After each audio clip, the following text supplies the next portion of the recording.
کہتا ہے کہ لوگ اٹھ کھڑے ہوں تو انہیں حکومتی طاقتیں کچل کر رکھ دیتی ہیں۔ تاریخ اس کے بالکل برعکس کہانی سناتی ہے۔ تاریخ بتاتی ہے کہ جب لوگ اٹھ کھڑے ہوں تو 21 جنوری 1793 کو پیرس شہر میں عوام کا ہجوم بادشاہ کو کھینچتا ہوا شہر کے بیچوں بیچ لگے اس گیلوٹائن کے پاس لاتا ہے۔ اس کا سر ایک پتھر پر رکھ دیا جاتا ہے۔ بلندی سے ایک بہت بڑا چھرا لہراتا ہوا آتا ہے، گردن پر گرتا ہے، خون کے چھینٹے اٹھتے ہیں اور بادشاہ کا سر ہجوم میں لوگوں کے پاؤں کی ٹھوکر میں ہوتا ہے۔ ایک مفلوق الحال شخص اس کے خون میں انگلی ڈبو کر اس کا ذائقہ زبان سے چکھتا ہے اور زور سے پکارتا ہے، اوہ دیکھو بادشاہ کا خون بھی نمکین ہے۔ اس کا بڑی بڑی مونچھوں والا وزیر داخلہ روحان پیرس میں احتجاج کرتے لوگوں کا تمسخر اڑایا کرتا تھا۔ لوگ بھوک سے تڑپتے تھے تو کہتا تھا شہر میں کتنی گھاس اگی ہے، جاؤ گھاس کھاؤ۔ اس کو جب پکڑ کر گیلوٹین پر لایا گیا تو پہلے اس کے منہ میں گھاس بھری گئی، پھر اس کی گردن اڑا دی گئی۔ یہ تو 200 سال پرانی کہانی ہے، لیکن صرف 44 سال قبل اپریل 1978 میں ایک بادشاہ نے تہران کی ملٹری اکیڈمی کے پاسنگ آؤٹ پریڈ میں انتہائی متکبرانہ انداز میں کہا تھا کہ اب ایران میں کسی قسم کے انقلاب کا تصور بھی نہیں کیا جا سکتا۔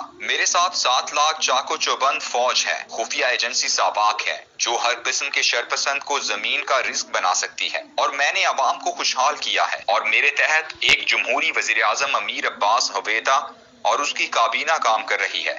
جس لمحے وہ تقریر کر رہا تھا، تہران یونیورسٹی سے چند سو طلباء کا جلوس مرگ بر شاہ اور مرگ بر امریکہ کہتا ہوا سڑکوں پر رواں تھا، جس کے ٹھیک 1 سال بعد شاہ ایران تو فرار ہو گیا، مگر امیر عباس ہویدا سمیت تمام جرنیل جو یہ دعویٰ کیا کرتے تھے کہ ہم تہران میں کسی پرندے کو پر نہیں مارنے دیں گے، ان کی لاشیں سرد خانوں میں پڑی تھیں۔ ایران کے انقلاب سے کسی اور نے شاید کوئی سبق سیکھا ہو یا نہ ہو، امریکی حکام اور امریکی پالیسی سازوں نے ضرور سبق سیکھا ہے۔ امریکی ایران کی طرح دنیا کے 20 کے قریب ممالک میں اپنی مرضی کی حکومتیں وہاں کی افواج کی مدد سے قائم کیے ہوئے تھے۔ لاطینی امریکہ کے ممالک تو یوں لگتا تھا ان کی کالونیاں ہیں۔ ایران کے بارے میں بھی ان کا یہی زعم تھا کہ ہم نے فوج اور اشرافیہ کے ذریعے یہاں پر ہر انقلابی آواز کا گلا گھونٹ دیا ہے۔ شاہ ایران کی 1978 کی ملٹری اکیڈمی والی تقریر کے پیچھے بھی امریکی CIA سمیت 15 خفیہ ایجنسیوں کی رپورٹیں تھیں، جن میں لکھا تھا کہ ایران اب ایک ایسے مرنج تعیش پرست معاشرے میں ڈھل گیا ہے کہ جہاں انقلاب کی سوچ کا پنپنا بہت مشکل ہے۔